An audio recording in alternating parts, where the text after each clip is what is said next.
যার income source হলো রাজনীতি করা, সে কিভাবে দুর্নীতি না করে থাকতে পারে বলেন? রাজনীতি করা মানে কি দুর্নীতি? রাজনীতি করা মানে কি চাঁদাবাজি করা, দুর্নীতি করা? যদি আপনার মধ্যে কোরআনের জ্ঞান থাকে, কোরআনের মাধ্যমে যদি দেশকে পরিচালনা করতে চান, তাহলে আপনার মধ্যে দুর্নীতি তো থাকবে না, আপনি তো দুর্নীতি করতে পারবেন না। এই জন্য বলে যে ধর্মকে ধর্মের জায়গায় রেখে দাও, ধর্মকে রাজনীতির মধ্যে নিয়ে এসো না।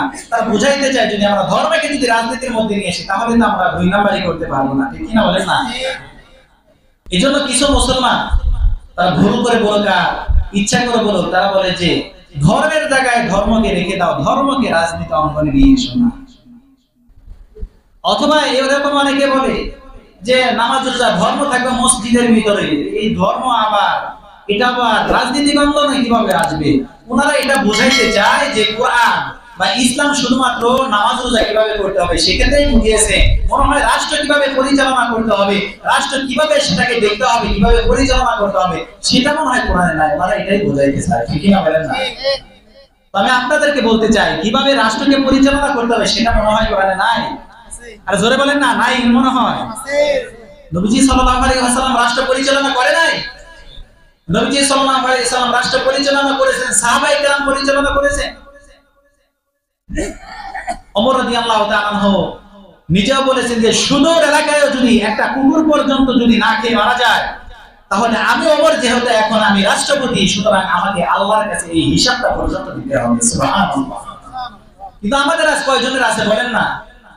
তারা এই 24 ঘন্টা এই জন্য দিতে চায়, তারা এই জন্য তারা এটা দেয়, কারণ এটা যদি না বলা হয় তাহলে তো আমরা দুর্নীতি করতে পারবো না, আমরা তো চাঁদাবাজি করতে পারবো না, আমরা তো টেন্ডারবাজি করতে পারবো না। আপনি বলেন তো দেখি, যার ইনকাম সোর্সে হলো রাজনীতি, সে কিভাবে দুর্নীতি না করে থাকতে পারে বলেন? রাজনীতি করা মানে কি দুর্নীতি? রাজনীতি করা মানে কি চাঁদাবাজি করা, দুর্নীতি করা? যদি আপনার মধ্যে কোরআনের জ্ঞান থাকে, কোরআনের মাধ্যমে যদি দেশকে পরিচালনা করতে চান, তাহলে আপনার মধ্যে দুর্নীতি তো থাকবে না, আপনি তো দুর্নীতি করতে পারবেন না। এই জন্য বলে যে ধর্মকে ধর্মের জায়গায় রেখে দাও, ধর্মকে রাজনীতির মধ্যে নিয়ে এসো না। তারা বুঝাইতে চায় যদি আমরা ধর্মকে যদি রাজনীতির মধ্যে নিয়ে আসি, তাহলে তো আমরা দুই নাম্বারই করতে পারবো না, ঠিক কিনা বলেন না?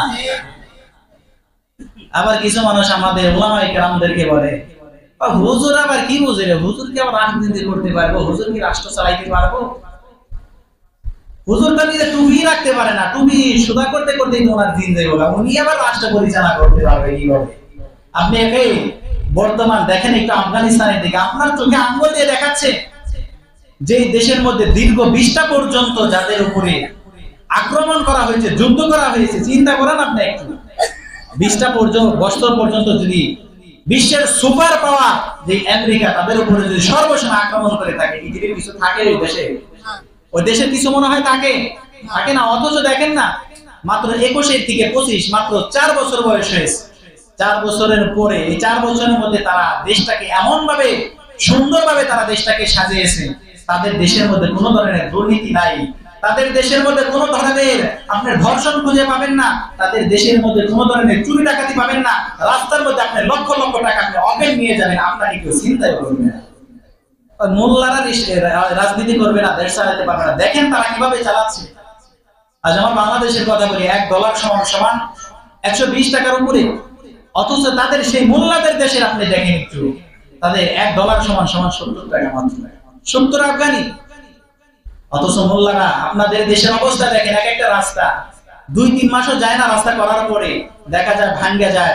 গাড়ি দিয়ে যাওয়ার সময় মনে হয় যে আমি কই যাচ্ছি, আমি কি এখন কি আসলে রাস্তা গাড়ির উপরে আছি না নদীর মধ্যে আছি, গ্রোথ আছে, এই অবস্থা হয় কিনা এটা বলেন না?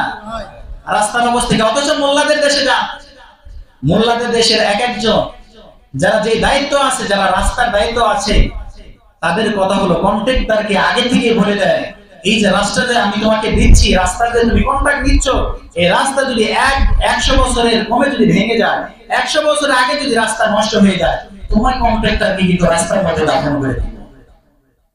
তবে কিছু চিন্তা করেন, যদি আপনাকে বলা হয় আপনি কন্ট্রাক্টর, 100 বছরের ভিতরে যদি আপনি রাস্তা নষ্ট হয়ে যায়, আপনাকে দাফন করে দিবে, দুর্নীতি করার সুযোগ থাকবে? আর বলেন না, দুর্নীতি করার সুযোগ থাকবে? অথচ আমার দেশে, আমি আর কি বলবো, আপনারা আমার থেকে ভালো জানেন, মাঝে মাঝে অনলাইনে দেখা যায় রাস্তা হচ্ছে, রাস্তার মধ্যে রডের মধ্যে বাস দিচ্ছে, আছে না নাই? আর জোরে বলেন আছে না নাই? ইট যেখানে 1 নাম্বার দিতে হবে এখানে দিয়ে যাচ্ছে পাউডার। যেখানে আপনার পিচ জ্বালায় রাস্তা হচ্ছে 1 নাম্বার, যেখানে ভিটমিন দিতে হবে সেখানে 2 নাম্বার জিনিস ব্যবহার করছে। রাস্তার কোনো পরিষ্কার খবর নাই, রাস্তা করে গিয়েছে, মনে করেন 2-3 ঘন্টা পরে দেখা যায় রাস্তাগুলো মানুষ হাত দিয়ে তুলে ফেলছে। হয় কি না বলেন না?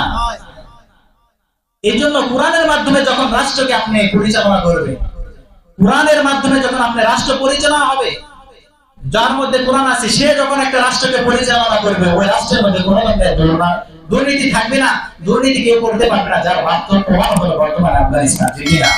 আমি কোন দলের রাজনীতি করি না, তারপরে আমার যেটা আমার বুঝে আসে, কোরআনের মাধ্যমে কেউ যদি রাষ্ট্রকে পরিচালনা করে, তার রাষ্ট্র পরিচালনা হবে যেভাবে ওমর রাদিয়াল্লাহু আনহু রাষ্ট্র পরিচালনা করেছে সেইভাবে। ঠিক না?